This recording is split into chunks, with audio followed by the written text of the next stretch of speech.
जिस बहन ने हमारे साथ पहले भी संपर्क किया था उसने हमारे साथ विजुअल शेयर किया, मैं आपको भी भेज रहा हूँ, आप देख लीजिएगा। और साथ एपी सिंह भी मौजूद थे। अब वो क्यों आए, इससे पहले मैं आपको ये बताता चलूं, मैं आपको दावे के साथ कह रहा हूँ, ये मंगल की रात को भी और ये जो फ्राइडे नाइट है, इस नाइट में भी, फ्राइडे नाइट को भी ये घर से बाहर निकली। सवाल ये पैदा होता है अरशद भाई कि जब ये हाउस अरेस्ट है, जब इसके ऊपर जांच चल रही है, तो ये किस तरीके से अपना एक कदम बाहर निकाल रही है? एक कदम बाहर नहीं निकाल सकती, किस तरीके से ये बाहर निकल रही है? यार वो एक दरिंदा है ना, दरिंदर सिंह उसका नाम है, जो दरिंदा सिंह एक एमएलए, वो इसका चाटुकार। दरिंदा, बिल्कुल दरिंदा। वो जो मंगलवार की रात को ये उसी के घर गई, और अब जो फ्राइडे नाइट है, ये रात को गई, इसने पूरी रात गुजारी। अब अल्लाह बेहतर जानता है ये कहाँ गई।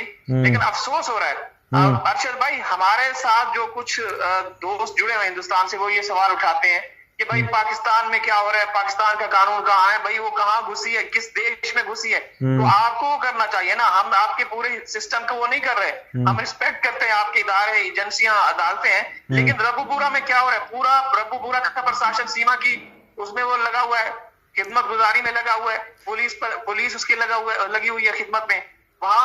तनवीर भाई देखो, जो इलाके की जो पुलिस होती है ना, वो वहां का जो एमएलए एमपी होता है ना, वो उनको कंट्रोल कर लेते हैं पैसे पूसे देके। आपको पता पाकिस्तान में भी ऐसा चल जाता है कि भाई किसी इलाके का जो चौधरी होता है उसकी थाने में बड़ी पहुंच होती है, तो ये तो एक कॉमन सी बात है। लेकिन अगर एक ऐसी महिला को जो महिला गैर कानूनी तरीके से एंट्री करती है, उसके लिए उसको सपोर्ट करना ये काबिले बर्दाश्त बात नहीं है।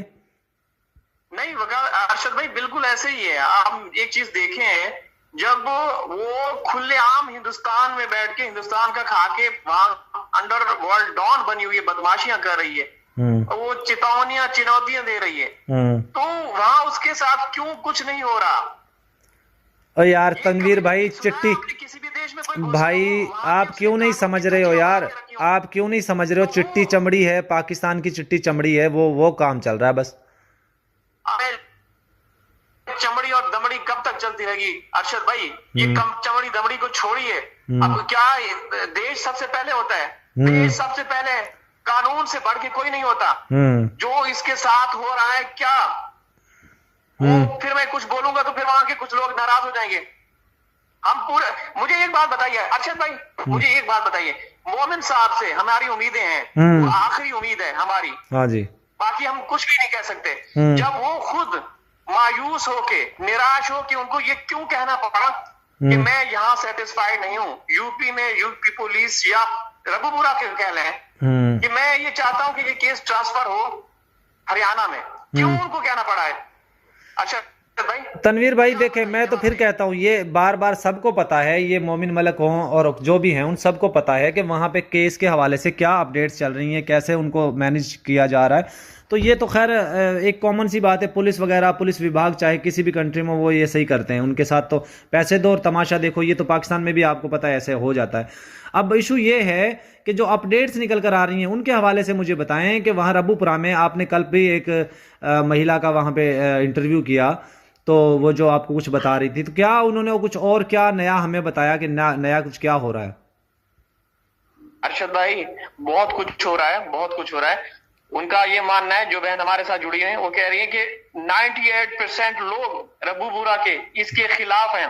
उनको बाकायदा रात की तारीखे में, शाम के औकात में वहां कुछ बंदे आते हैं घरों में, एक एक घर में जाके उस दरिंद्रा सिंह या जो एमएलए हैं उनको वो धमकियां आती हैं कि आप लोगों ने इसके खिलाफ कोई वो नहीं करना, आवाज नहीं उठानी। उनका अता पता पूछा जाता है, उनके सारी शनाख्त पूछी जाती है, उनको रोका जाता है। अच्छा, पूरे का पूरा रब्बूपुरा इससे आजिज आ चुका है, तंग आ चुका है, थक चुका है। अच्छा। ये हमारे रब्बूपुरा में आकर एक हमारी जड़ों में बैठ गई है, अश्लीलता फैला रही है। यकीन करें, ये लोग इकट्ठे होते हैं, 2-4 लोग, उनको चुप करा दिया जाता है। वहां पे एपी सिंह जैसे ये जो दरिंदा सिंह है, इस जैसे लोग, इनके गुंडे, इनके चाटू चपाटू हैं, डंडा बरदार फोर्स बनाई हुई है, कुछ भी नहीं करने देते। अच्छा तनवीर भाई, एक बात और बताएं, जब भी ये छत के ऊपर जाती है, वीडियोस बनाती है, रील्स बनाती है, आप देखते होंगे राउंड अबाउट छतों पे कोई भी बंदा नहीं होता, क्या कोई लोगों को मना किया गया है कि सीमा की तरफ कोई उंगली ना उठाए या उसकी तरफ मत देखे? क्या ऐसा कुछ किया गया? मैं आपको ऑफ कैमरा कुछ ऑफ कैमरा कुछ चीजें उसमें वो बताऊंगा। जैसे आप हमारी ये कन्वर्सेशन खत्म होगी, मैं चीजें आपके साथ शेयर करूंगा कि रबूपुरा में किस तरह के लोग आते हैं, उनको धमकियां देते हैं, किस तरह से डराया जाता है। आप यहाँ से वो बोलते हैं कि जब हमारे घरों में आके हमारी शनाख्त पूछ जाती है, हमें ये तशवीश होती है, सवाल ये पैदा होता है क्या इस औरत में क्या है, क्यों आते हैं।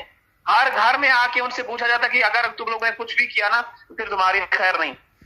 तो इसका मतलब तो ये है कि वो कहते हैं कि इसको आगे बड़े पैमाने पे यूज किया जाएगा। अच्छा तनवीर भाई एक बात और बताएं। अरशद भाई हाँ एक चीज और बताएं मुझे।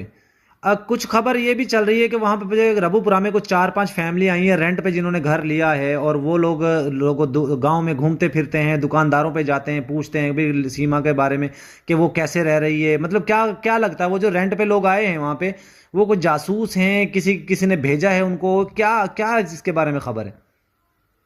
अरशद भाई इस हवाले से मेरे पास कोई आप कह सकते हैं कि ऐसी कोई कंफर्म इंफॉर्मेशन नहीं है, लेकिन मुझे एक बहन है, उन्होंने ये कहा है, जिस तरीके से आप बात कर रहे हैं कि कुछ ऐसे लोग आए और इस तरह की बातें हो रही हैं जो आप कह रहे हैं। अब वो अल्लाह बेहतर जानते हैं ये क्या है, लेकिन ओवरऑल कुल मिला के देखा जाए ना, मुझे बड़ा अफसोस होता है कि एक औरत जो कानून का उल्लंघन कर रही है, एक औरत जो कि हिंदुस्तान में बैठ के हिंदुस्तान की बहन बेटियों को गालियां दे रही है, ऐसे शख्स जिसने इसको आजादी दिलवाई, इसको बेल कराई, उसकी माँ बहन बेटी को इसने उसको गालियां दी, उनके घर तक ये मतलब उसके घर को भी इसने माफ नहीं किया, उसको कुत्ता तक बोला। तो इससे कौन सी उम्मीदें मतलब हम देखिए ना, वो मंजू गोस्वामी को रो के वीडियो बनाना पड़ गया मंजू गोस्वामी को कि भाई ये हमें डराती है, धमकाती है ये औरत। नहीं अरशद भाई, मंजू गोस्वामी जी जिस तरीके से वो बात करती हैं, उनको सलाम पेश करते हैं न डर बेखौफ होके, ये तो मानना पड़ेगा। लेकिन कुछ ऐसे लोग हैं जो आपको उनको मना कर रहे हैं, बल्कि बहुत सारी ऐसी बहनें जो हमारे पैनल पे आती हैं कि आप लोग उनके चैनल पे ना जाएं, क्योंकि देखें अरशद भाई, हम लोगों ने जो चीजें एक्सपोज की हैं, जो चीजें हम लोगों ने सामने रखी हैं, वो सब कुछ हुई हैं। तो ये फिर कहते हैं कि इनके पास कैसे खबर आती है।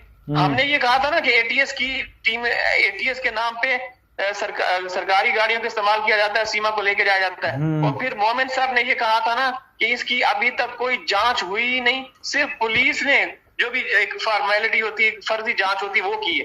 कहा था या नहीं कहा था उन्होंने लाइव में? बिल्कुल संदीप भाई, आपकी और आप देखें ना, पहली सफों में हमारा नाम है जब से हैदर भाई का ये केस हुआ है, ठीक है, और हमें तो A to Z खबरें हैं। हमारे साथ कितने लोगों ने राब्ता किया, रबूपुरा के लोगों ने जो हमें इन्फॉर्मेशन देते थे, बहुत से लोग अभी तक हमारे साथ जुड़े हुए हैं, तो हमारे पास तो हर चीज की खबर है। शुरू से ही जो आपके साथ कुछ दोस्त जुड़े हुए हैं, बहनें जुड़ी हुई हैं, वो हमारे साथ भी हमारे बहनें जुड़ी हुई हैं, लेकिन कुछ लोग तो बागी भी हो गए थे अरशद भाई, जो शुरू में बहुत सारी रिपोर्ट्स दिया करते थे, आखिर में वो बदल गए।